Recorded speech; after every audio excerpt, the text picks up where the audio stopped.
drawing us closer to yourself.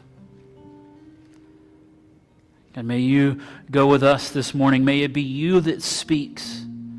May I remember that it is your words and your words alone that I wish to convey. I'm simply relaying the message that you gave us a few thousand years ago.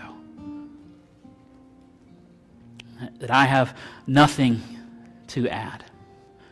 That I might get out of your way. That you would fill me with your Spirit and speak through me.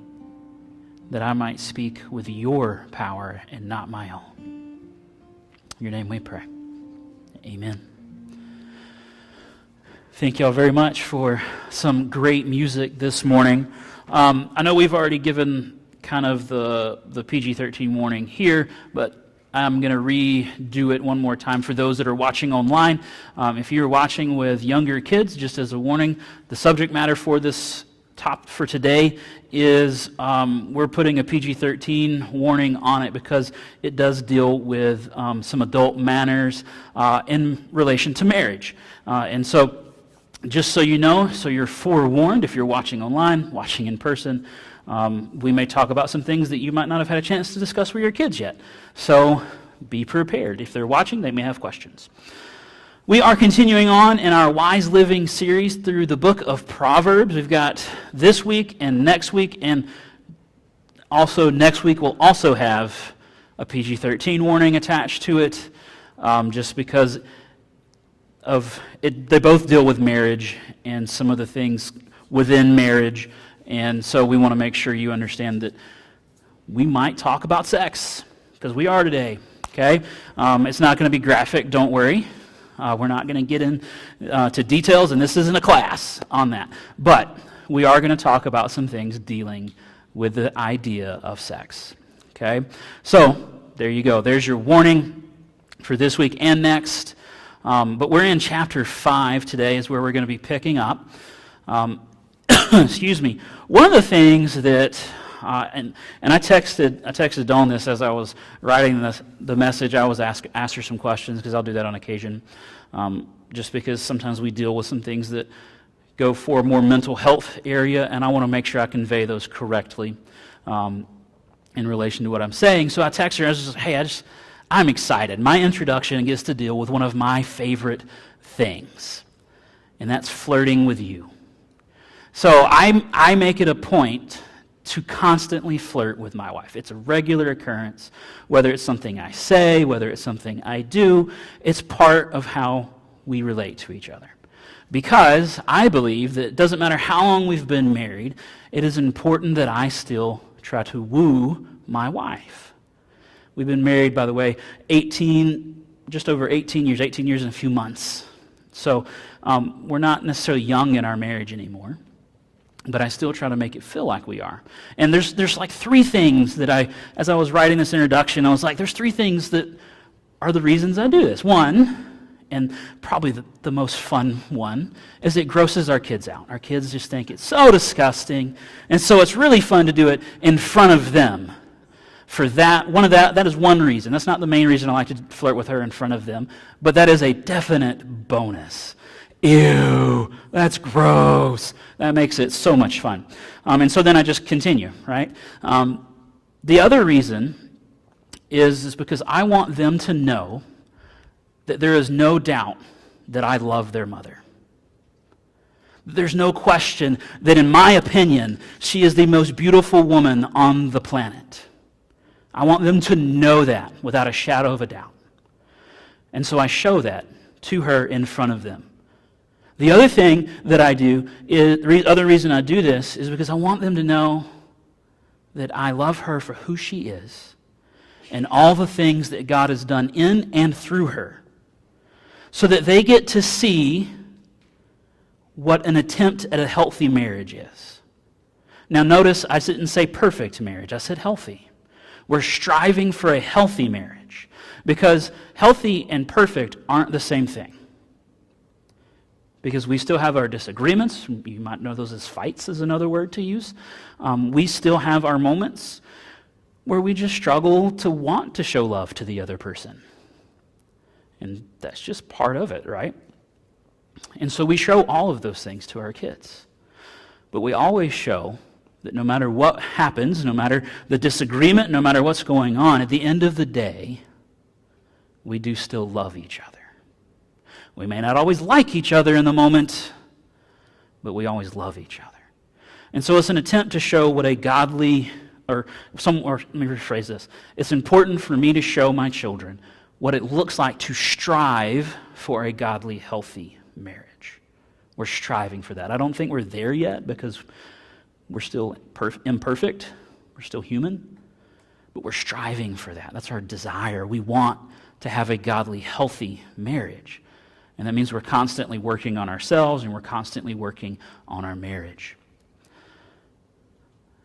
And the other thing it does is it helps guard against temptation. And we all face temptations in different ways.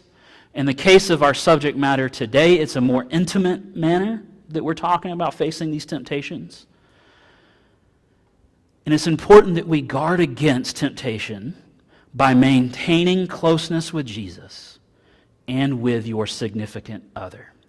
Now, some people are probably like, why are you saying significant other and not spouse? Because not everybody in this room is married. There are people in this room that are engaged. There's people in this room that are single. There's people in this room that are dating. And so significant other kind of helps cover that basis as well. Because whether you're married or not, it's still important to guard against temptations. Really important. I know for Dawn and I, it was extremely important when we were dating and when we were engaged to guard against this temptation. And it was extremely difficult. So, we must guard against temptation by maintaining closeness with Jesus and with your significant other. And I did not put that in the wrong order. We're close to Jesus first, and then everybody else after that. So today we're in Proverbs chapter 5. Chapter 5 verses, we're going to do 1 through 14. If you want to open that up, you can. It's also going to be up on the screen for you as well. And we'll do like we've been doing. We'll just hit a few verses at a time and kind of walk through our passage together. This is what verses 1 and 2 says there. My son, pay attention to my wisdom. Listen closely to my understanding, so that you may maintain discretion and your lips safeguard knowledge. Excuse me. Now, the first thing here, we see this word discretion is being used. He says, maintain discretion. Well, actually, let me back up. Once again, he's sitting down and he's looking at his son and he's going, my son, pay attention to what I am saying. He's keeping it like the same format going. He's starting off with he's imploring his son, listen to me. Now, the other thing to remember, especially in relation to what we're talking about today, is that Solomon, later in his life, decides to ignore his own advice. And he makes some really terrible decisions when it comes to marriage and when it comes to his concubines. And he invites all kinds of problems into his life. And because he's king, he invites problems into the nation of Israel. And we'll kind of talk about some of those problems might be later, here in a moment. But then he says this word, maintain discretion. And when we hear the word discretion, a lot of times we think secret. Keep it discreet, right? That's the phrase. We think, we got to keep this discreet. We got to keep it quiet. We don't want anybody to know about it. And that's kind of our default thought process. But that's not where Solomon is going with this. He's talking about maintain discretion. It's this idea that you're guarding yourself. And you're being careful against unhealthy, intimate relationships in particular. Inappropriate relationships with members of the opposite sex is what he is talking about here. And this idea of guarding, it's keeping yourself accountable. So what Dawn and I have done, this is something we've tried to do for years, especially when I was doing student ministry full-time. We were really careful then, especially, is that if I'm texting someone of the opposite sex and I'm able to, I include her or their spouse or their fiance or whoever in the text message so that it's not just me and that person. Now, there's times where Dawn and I have to message people individually just because of our jobs. There is something we have to maintain called confidentiality. So like if I'm subbing for a teacher and she messages me information about a student, we can't include our spouses on that because depending on what it is they're texting me, it may not be able to be shared. Dawn's a mental health counselor. There's lots of things that she's not able to share with me. And so sometimes that we have to be careful with that. But even then, I'm like, hey, just so you know, so-and-so texted me about a student. I try to mention, hey, so-and-so texted me about this, so that my wife knows. And then the other thing is, she knows the passcode to my phone, and she knows all the passwords to all of my accounts. So anytime she wants to look at anything, it's hers. Take it. And it's all about guarding against these temptations. So I'm maintaining discretion. The other thing that I've always tried to do is not be alone with somebody in the opposite sex in a situation where somebody could not just randomly walk in. Right? So like if I'm in an office and I am talking with somebody and they're a member of the opposite sex, I make sure that door is not locked. I prefer there to be a window on the door so that if somebody wants to, all I got to do is look inside. But the door's not locked, and there's always people outside of the office area, so if they want to, they can just walk in anytime they want. And that guards against any possible temptation. Not that I intend to give in, it's that I don't want to have that be an option. And so I maintain discretion in those relationships. Whether that person has intentions or I have intentions, it doesn't matter. The goal is to maintain that discretion so that it's not a temptation for anybody. Because the first person that thinks they've got it all under control and they don't have to guard is the first person to fail. And so I make sure to keep my guard up. Because I want to safeguard my relationship with Christ and my relationship with my wife. Because those are the two most important relationships I have. And they're in that order, Jesus and my wife. And so I've safeguarded those things. I maintain discretion in all of my other relationships in order to keep the important ones safe. Safeguard your lips. Be careful about the things you say. Those temptations are easy and they can show up in the strangest of places and when we're least expecting them. There we go. That's what I was trying to say. We're least expecting those moments. And sometimes it's just a simple thing that you say and you don't realize it, but that person took it as you're flirting, you're something, and it went deeper because that person's missing something. And they're looking to have that filled. And the words you said may have filled it in an unhealthy manner. So there's a guy that I know. He's a pastor at a church in Alabama, and it was a church we attended when we lived down there for a few years. And he defined sin like this. Sin is the unhealthy fulfillment of a healthy desire. And I should have put that on my notes, but I didn't because I just remembered it right now. Sorry. Sin is the unhealthy fulfillment of a healthy desire. I thought that was an excellent way to define sin. Because most of the time the desire we have is a good desire, but the way we fulfill it misses the mark. And in this manner, with what we're going to be talking about this morning, it's the idea of wanting intimacy with a partner, your spouse in particular, but then finding a way to fulfill it outside of that. That is what it's talking about. That's the unhealthy fulfillment of it. Intimacy is a good and healthy desire. God created it, and his words were, and it is good. And it is. However, he put restrictions on the way it should be expressed. And anything outside of that is considered unhealthy. It's considered sin. The closer you walk with Jesus, however, the more aware you are of your weaknesses. This is why you must maintain that relationship with Christ. If you're a follower of Jesus, maintaining your relationship with him helps you to guard against all the temptations. Because you become more and more of how weak you truly are. I do, at least. Maybe you don't, but I do. The closer I walk with Jesus, the more I realize how frail I truly am. the more I spend time in holiness, the more I realize how broken I am. And the more I know I need His help. And so I walk close to Him, and I maintain closeness with Him so that I might guard against the temptations that come my direction. Verse 3, and this is where we really start to kind of get into some of the fun stuff. Though the lips of the forbidden woman drip honey, and her words are smoother than oil. In other words, she talks sweet. Now, before we go much further, I want to mention this reality. Yes, Solomon is using the adulterous woman because he is talking to his son. However, if he was talking to his daughter, it would be the adulterous man. The things that he is teaching don't just apply to women, because it'd be really easy for us to go, oh, this is just talking about women.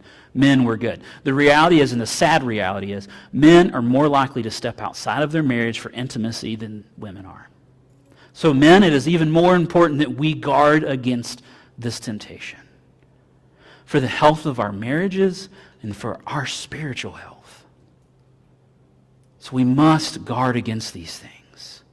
And it's not easy, but we got to do it because we've been called to lead spiritually. And so we must guard against these temptations. But he's saying here, he's using a woman. Remember, if you're a lady, you could just plug in man. If he was talking to his daughter, that's how he would have phrased it, but he's talking to his sons, and so he uses a woman. So don't get hung up on the fact he's using a woman. It could be either one. But he's saying here, their words drip with honey. They're sweet. The flirtations are nice. The compliments are good. And they draw you in. And that is the point of what Solomon is saying. It sounds really nice. And that's where the temptation is. That's the hook. For those of you that are fishermen, that's the worm in the water, right? Hanging on the hook. And they're jigging it. And it looks tempting to take a bite. The words sound good. The small, what seems like innocent flirtations seem okay. But it doesn't stay that way. And the other thing to remember is that affairs aren't just physical. You can also have an emotional affair. So you can become emotionally attached to someone outside of your marriage, and that's just as bad as physical. We think in terms of physicality most of the time, but the reality is the moment we begin to have thoughts of another person outside of our spouse, outside of our significant other, that's when it becomes a problem. We begin thinking about, God, I wish I was hanging out with this person today instead of the one I'm committed to. That's when you really go, I got a problem. I need to fix this. And that's what he's saying is the words seem nice and it draws you in. But then in verse 4, in the end, she's as bitter as wormwood and as sharp as a double-edged sword. Her feet go down to death. Her steps head straight for Sheol. She doesn't consider the path of life. She doesn't know her ways are unstable. So, excuse me. We continue to see this idea, this wormwood thing is not something that in Western society we really talk much about. Wormwood is, and I don't know the scientific name, I don't remember what it was, but wormwood is an herb, but it's a bitter herb. It doesn't taste very good. It has lots of medicinal purposes. However, if you take too much of it, it can kill you because there's something in there, I forgot what it was called, there's an oil that can be secreted by it that is actually poisonous in large amounts. So like small amounts of it, it's good for you. Too much of it, it's bad. He's saying that this woman is bitter. When you actually get hooked on it, what you will find out that it's actually very bad for you. The words seem nice. It looks like it's going to be good. But then when you're in the relationship and you've begun the affair, what you realize it is not. That is bitter. That is detrimental to your health.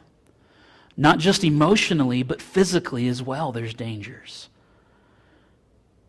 Her words are as sharp as a double-edged sword. They cut to the bone. They get inside to the very depths of who you are. Her feet go down to death. In other words, the longer you entertain this woman, and when you finally bite the hook, or this man, and you bite on the hook and they catch you, spiritually you begin to die immediately. And the longer you're in that relationship, the more and more you find yourself walking in death. Because if you're a Christian, then you've become separated from your God. You're no longer relying on Him for strength. You've turned away from Him. He's still there. He hasn't moved. But you turn away from Him and you're like, I got this. I know what I need, and I'm going to find that fulfillment wherever I am. And this person is offering it. And spiritually, emotionally, you begin to die. And depending on what's going on physically, you may begin to die as well. Because of all the things that are going around in that department. She doesn't consider the path of life. She doesn't look far into the future. He doesn't look far into the future. He's worried about now. Fulfilling those desires right now. He's not worried about what may happen as a result. Now, this situation is primarily talking about someone that is married, going to someone else, and seeking intimacy from that person. So like in this case, the idea is the son is the one that is being drawn into the relationship.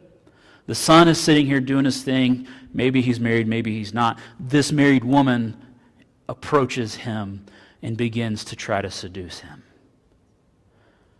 Like I said, you could flip that around. It could be the daughter and a husband of some other woman begins to try to seduce the daughter.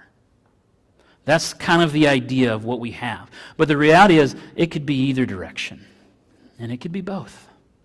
Both people could be involved in marriages. And they could both make terrible choices that could ruin those relationships. Verse 7. So now, sons, listen to me and don't turn away from the words from my mouth. He takes a break and he goes, hey, look, please listen. So obviously, this subject matter to Solomon is extremely important. And like I said, down the road, Solomon chooses to ignore these words, and he chooses to get himself involved with all kinds of other women that turn his heart towards all kinds of other gods and all kinds of other rituals and all kinds of other things. So the words of warning he's giving his son, he chooses to ignore, and then he gets stuck living those out. Because as we study Solomon's life, what we see is at this time in his life, kind of like middle-aged is when they think he's writing this, and he's middle-aged. He's doing everything he can to stay on the right path. But then he allows the allure of treaties with other nations, the allure of other women, of foreign women outside of the nation of Israel, to catch his attention, and he begins to marry them as a result. And what they do then is they convince him to worship their gods, and they convince him to be concerned about their nations, and it takes his attention off of what it's supposed to be focused on. And so he then ends up living out these exact things. And as a result, we get the book of Ecclesiastes, which is everything is useless. Everything is going to die. Everything's in vain. Because he's like, look, I made all these stupid choices. Now I'm screwed. That's what he said. Nothing's new under the sun in Ecclesiastes. It's a very depressing book, but it's a very true book. And it's a reflection of a man who made a lot of really terrible choices when he knew better. So he's saying here, pay attention to the words that he offers, because his life is a testament of what happens when you don't. Keep your way far from her. Stay away from people like this. Don't go near the door of her house, so don't go anywhere that might lead you to be tempted to give in. Otherwise, you will give up your vitality to others and your years to someone cruel. Now, this word vitality here, it actually could be translated as something else. And I think it would have been better, honestly, but I'm not a Hebrew scholar, so I'm not sure why they chose vitality. But other translations, I think the NIV, if I remember correctly, is one, they use the word honor here. Give up your honor. You give up your reputation. Because what is secret does not stay secret. It is always found out. It always comes to light. And when it does, not only is your emotions wrecked, not only is your spiritual life been destroyed, your reputation goes along with it. He's saying, you will give up that. Any reputation you have worked to build, any goodwill you have worked to build with people around you, all gone as soon as they find out. And this is one of the things, as I'm writing this is coming to mind, I'm like, okay, if I was to walk down this path, if I was to make this choice, what would it affect? Well, first off, it would affect my wife tremendously. It would affect my children because now they have a choice. They can either forgive me or they can be mad at me for what I did to their mother. They can distrust me. They can hate me. They can be mad because I've ripped apart our family.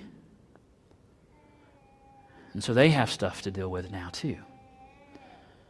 This church would suffer because while the church isn't all about me, it's still the fact that people are looking to me to lead spiritually. That means leading by example, and the example I would set would not be very good.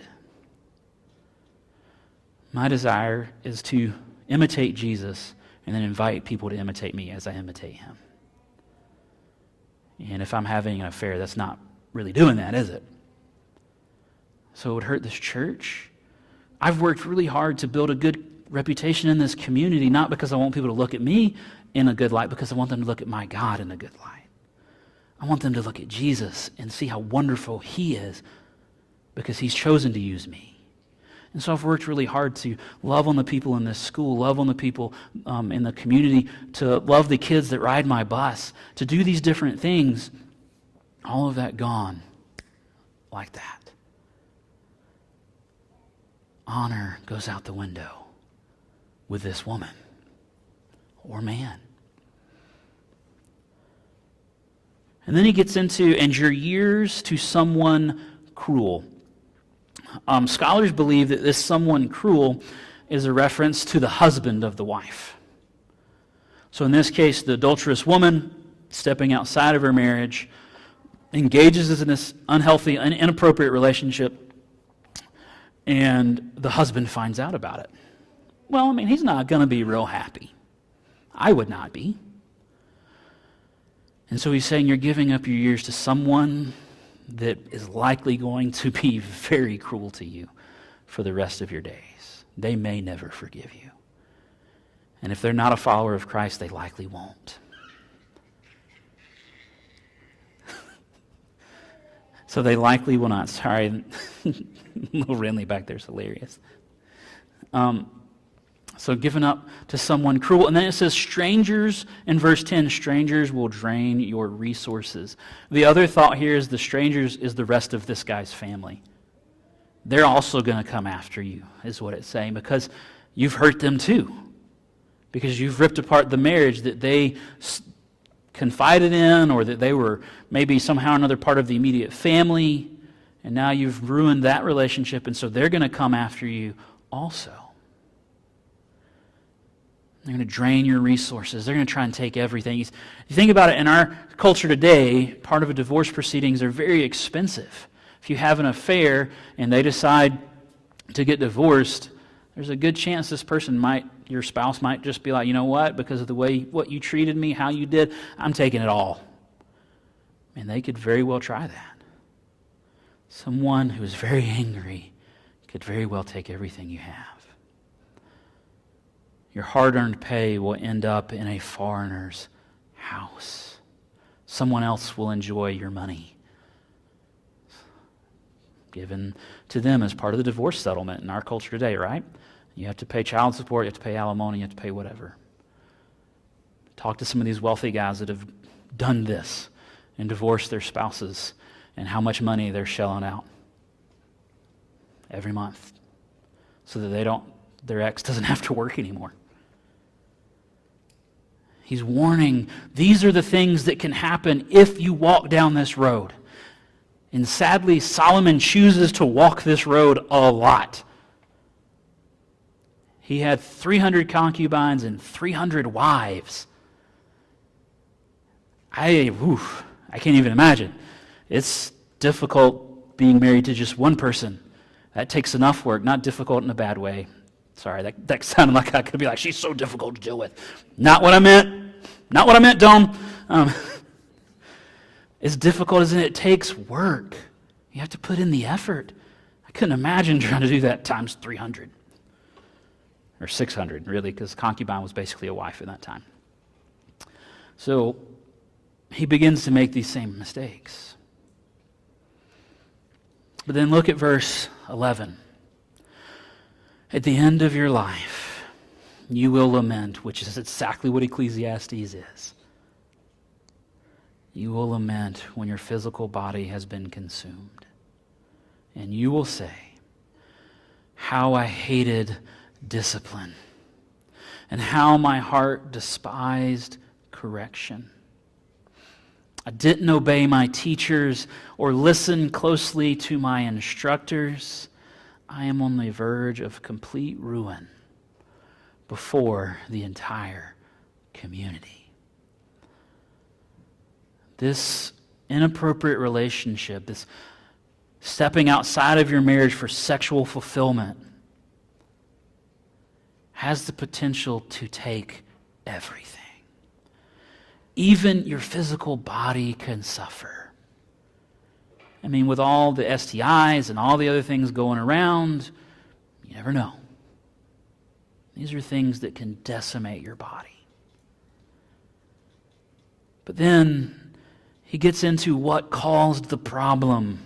How I hated discipline. I didn't like listening to someone else. When someone else tried to correct me and show me a better path, I hated them for it. I disliked them. I know people like this. Anytime somebody steps in and goes, out of love, somebody that loves them, hey, look, you're making some really terrible decisions. Why don't you try this instead? And their reaction is always, get away from me. Leave me alone. You just don't love me. You hate me. You don't want what's best for me. And they're like, no, actually, I do want what's best for you. That's why I'm trying to help you and show you a better way. But this person looks at them in their brokenness and says, leave me alone. I know better than you. And they continue walking the path of destruction. This guy is saying, I should have listened to the warnings of those that walked in wisdom. Solomon is saying, one day you're going to look back on your life. If you choose the path of this woman or this man, you will look back and you will go, I should have listened to those that tried to warn me. And you will regret not doing it. This person is somebody that looks at those that are walking. We've talked about the different paths, right? The two different paths. We've talked about that all the way through Proverbs. One path is the way of righteousness, the way of following Jesus, and the walking in wisdom is another way that it's referred to. The other one is the path of evil, the path of destruction. Solomon gives it several different names, but they're all the same two different options. This person is looking at those that are walking the path of destruction and going, they look like they're having so much fun in their youth. I'm going to trust what they say versus the one that's walking in wisdom and saying, sacrifice now, enjoy later. Sacrifice now, live in glory later with Jesus. I'm going to give, you know what I'm going to do? I'm not going to sacrifice now. And I'm going to sacrifice later when it really matters. I'm going to give up my youth I'm going to give up my vitality, my honor. I'm going to give up my physical health because they say it's fun now. Solomon is saying, listen to me now so that you don't have to regret it later. Unfortunately, Solomon didn't listen to himself, and he regretted it later. We have to guard against temptation by maintaining closeness with Jesus and with your significant other. Now, this is a hard message to talk about. This is a difficult topic. It can be awkward because in church we don't like talking about sex for some reason, even though God's the one that created it. Should be something we have no problem talking about in a healthy manner. Notice I said healthy manner. God's the one that created it. He gifted it to humanity to be used within the confines that he sets up as a seal on the covenant of marriage, to bind two people together forever on this planet. While we live here, it is intended to bind us together. It is the most intimate form of expression of love possible. And it's intended to be enjoyed within the way God designed it. And Solomon is saying if you step outside of that, there are repercussions that follow. Spiritual, emotional, physical, mental, and reputation-wise. However, I don't want to end us on this really down note of, hey, you make this choice, it's terrible. Because it is. However, but God. And yes, I said that loudly on purpose. But God, who is rich in mercy. One of my favorite verses in all of Scripture, by the way.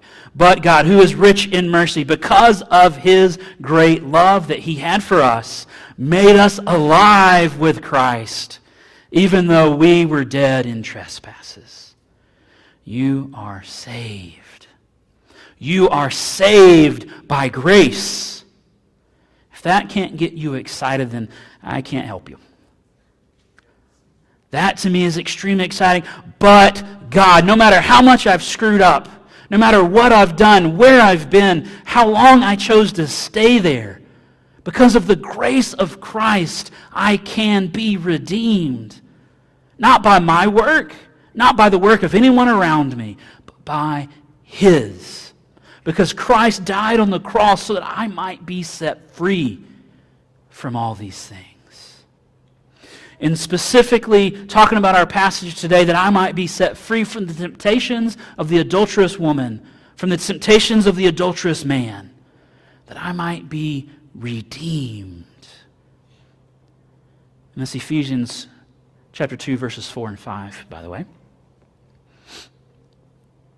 Failure is not the end, but a step on the path to understanding our need for redemption. We get hung up on our failure. I say we because I really do. That is, I really struggle when I fail. I'm really hard on myself in these areas.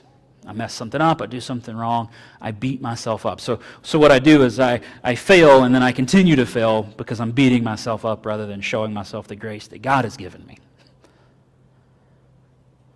But it's not the end. It's a step on the path to knowing why and how much we need Jesus. But we get hung up on it and we forget about that reality. Now, I'm not making this statement as an excuse for us to continue to fail. It's not what I'm saying. I'm trying to help us reframe and re-understand how to view our failures. We view our failures as an understanding that they are intended to bring us closer to Jesus, to help us to rely more and more on him versus ourselves. So it doesn't matter where you've been, who you've been with, what you've done, how long you've been doing it, you can be redeemed. God offers freedom from sin. He offers freedom from the chains of addiction, whatever it might look like. And in this case, we're talking about sexual addiction, sexual sin, sexual temptations. And he offers redemption from those, that our lives can be made whole again. But God offers redemption. Guard against temptation by maintaining closeness with Jesus and with your significant other. I wrestled with this sticky statement for today because I was like, man, that's really long. I like to keep the statement shorter, not because I don't think you guys could handle understanding a long statement, but because I struggle with that. I have to keep it simple for myself. I very much am a KISS principle person, keep it simple, stupid. I apply that to me. And so I really struggle with this, making this statement this long, but the reality is you can't leave any of that out to fully understand what Solomon is teaching us here. Yes, we need to guard against temptation by maintaining close relationship with our significant other. Yes, but what's the most important relationship we could possibly have? The one that redeems us, the one that frees us, a relationship with Jesus. So we have to maintain that closeness also. And first, we maintain that one, then our relationship with our spouse gets a little bit easier, most of the time, depending on how stupid we are, right? Depending on how quickly I am to say something that I probably shouldn't, or that I should have rephrased better, makes it more difficult or not. But these are the things we must do. But we also need to remember that grace is given. And even if we have messed up, we can still find freedom in the loving arms of Christ. Today we're going to pray closing out with a verse like we usually do. We're going to look at Ephesians 5, chapter 5, verse 33. If you're familiar with Ephesians chapter 5, the last part deals with the marriage relationship between a husband and a wife. What a lot of people don't actually understand is that God uses the marriage to draw and help us understand what the relationship between God and His church is. So marriage is actually intended to be yet another way for us to point people to Jesus. And so Paul sums up what he's trying to say in all those verses before this. 21 through 33 deals with this idea of marriage. In verse 33, he's very straightforward. To sum up, thank you, Paul, each of you is to love his wife as himself. In the previous verses, he explains it as, you are to give yourself up for your wife.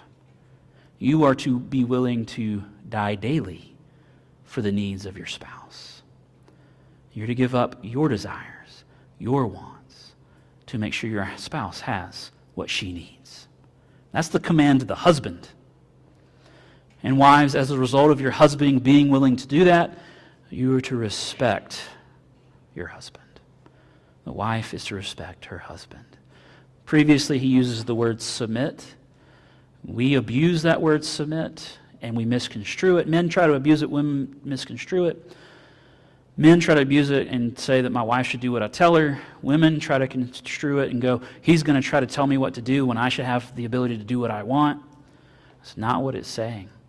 He's saying, because your husband is willing to die for you, you can trust his leadership. When he makes a spiritual decision, you can trust it because he's making it knowing that it's the best thing possible. Changes things when you kind of look at it in context, doesn't it? So today we're going to pray through this Ephesians 5:33. I thought it was appropriate considering what we're talking about. Next week we're going to continue to talk about this idea of marriage. He moves away from adultery into actual marriage. And because of that, there is some stuff that we're going to talk about that's more intimate, adult in nature. So that's got that PG-13 warning on there as well. I'll pray for us, and then we'll be done for the morning. Father, help us as men to lead our households well. Not because we deserve it, because we certainly don't. Not because we're better than our wives, because we certainly are not. But because it's what you've called us to do. It's what you've told us we must do. Not because it's good for us, which it is, but because it reflects you to the world around us. When we love our wife well, people can see how you love us. So may my love for my wife be a reflection of your love for your people. God, may the wives respect their husbands because of that great love. Because the husband offers love first. No matter what happens, no matter how the wife reacts, the husband offers love in a way that the wife can receive it. And as a result of that, God, give them the strength to respect the husband and to follow the spiritual leadership of the husband. Not because they're a servant of the husband, not because they're lesser, because they certainly are not, but because their husband is desiring to look, act, think, and be like Jesus. And because of that, they know they can trust the husband. So God, may our marriages reflect you. Maybe somebody's sitting out there going, all these things you're praying are great, but I'm not married, or I'm just engaged and I'm not there yet. God, may they begin striving for that now. Even now, they can begin working on this reality of striving to look more like you in their relationships. To allow you to guide and you to offer freedom and you to protect them against temptations. May they understand that even now, no matter where they are, this message still applies. Because you love your people. And it doesn't matter what stage of life they're in. Truth is always truth. It never changes based on the situation. And the truth is, if you've called us to live like you, and you've called our relationships to be a reflection of you to all those around us, and may that be the case for us today, God. Not so that we are glorified, but so that you are. So that your name is praised and that you are made famous in Okoboji. We pray all these things in your Son's name. Amen. Thank you so much. We are so excited that you made it today, and may you have a great week.